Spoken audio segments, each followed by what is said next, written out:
Hello students, आज हम बहुत दिन के बाद बायो की क्लास में दोबारा से उपस्थित हो रहे हैं। आज से हमारी क्लासेस रेगुलर चलेंगी बायोलॉजी की। हम लोगों ने लास्ट क्लास में मनुष्य में लिंग निर्धारण टॉपिक समझा था अच्छे से। आज हम बार काय समझेंगे। बार काय छोटा सा टॉपिक है, समझ लेते हैं क्या है ये। बार बॉडी, काय का मतलब होता है बॉडी यानी एक छोटा सा पिंड, एक छोटी सी संरचना। अब ये है क्या, समझते हैं। बार काय का अध्ययन सर्वप्रथम मुरे आई बार और एडवर्ड जी बार्ट्राम ने स्त्रियों और बिल्लियों की कोशिकाओं में किया। स्त्रियों और बिल्लियों की कोशिकाओं में किया। तो बार काय का अध्ययन सबसे पहले मुरे आई बार और एडवर्ड जी बार्ट्राम। एक नंबर में प्रश्न आपके बोर्ड परीक्षा में आ भी सकता है। मुरे आई बार और एडवर्ड जी बार्ट्राम ने बार काय की खोज करी थी। इन्होंने देखा था कि बार काय क्या होता है। अब मादा बिल्ली में और स्त्रियों में पाया जाता है, तो देख लेते हैं मादा बिल्ली में कहाँ होता है और स्त्रियों में कहाँ होता है। तो मादा बिल्ली की तंत्रिका कोशिकाओं मुख गुहिका की श्लेष्मिका, श्लेष्मिका का मतलब आप समझते हैं, मुख गुहिका की श्लेष्मिका, मुख में जो तरल लसलसा पदार्थ स्रावित होता है उसी को हम श्लेष्म बोलते हैं, लार के जैसा होता है। तथा तंत्रिका कोशिकाओं की केंद्रक कला से चिपका हुआ एक घन पिंड, पिंड का मतलब वही काय, मैंने बताया बॉडी बोलते हैं इसको या काय कहेंगे, जो कि गुणसूत्र की भांति अभिरंजित हो जाता है। अभिरंजित का मतलब स्टैंड यानी एक गाढ़ा रूप देता है, गहरा रंग देता है, उसी को हम अभिरंजन कहते हैं। तो बिल्लियों में कहाँ पाया जाता है, इनकी तंत्रिका कोशिकाओं में या फिर मुख गुहिका की श्लेष्मिका तथा तंत्रिका कोशिकाओं की केंद्रक कला से चिपका हुआ छोटा सा पिंड रूपी संरचना होती है, उसी को हम बार काय बोलते हैं। ठीक है, ऐसे स्त्रियों में रक्त की न्यूट्रोफिल, न्यूट्रोफिल क्या है, ये कोशिकाएं हैं न्यूट्रोफिल के केंद्रक के साथ, न्यूट्रोफिल के केंद्रक के साथ। आप लोगों ने पढ़ा था कि आरबीसी जो होती है, रेड ब्लड कार्पसेल्स, उसमें एक न्यूट्रोफिल नाम की भी कोशिकाएं पाई जाती हैं रक्त में ही, और उनमें केंद्रक भी पाया जाता है।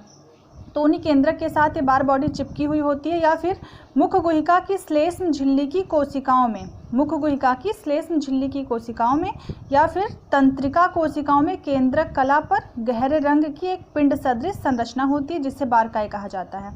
इसका अध्ययन किया किसने था, मुरे आई बार ने और एडवर्ड जी बार्ट्राम ने किया था। संरचना देख लेते हैं। हमने देखा कि बिल्लियों में कहाँ पाया जाता है और स्त्रियों में लगभग वैसे से एक ही जैसे संरचना है दोनों में, जहाँ बिल्लियों में वैसे ही स्त्रियों में भी पाया जाता है।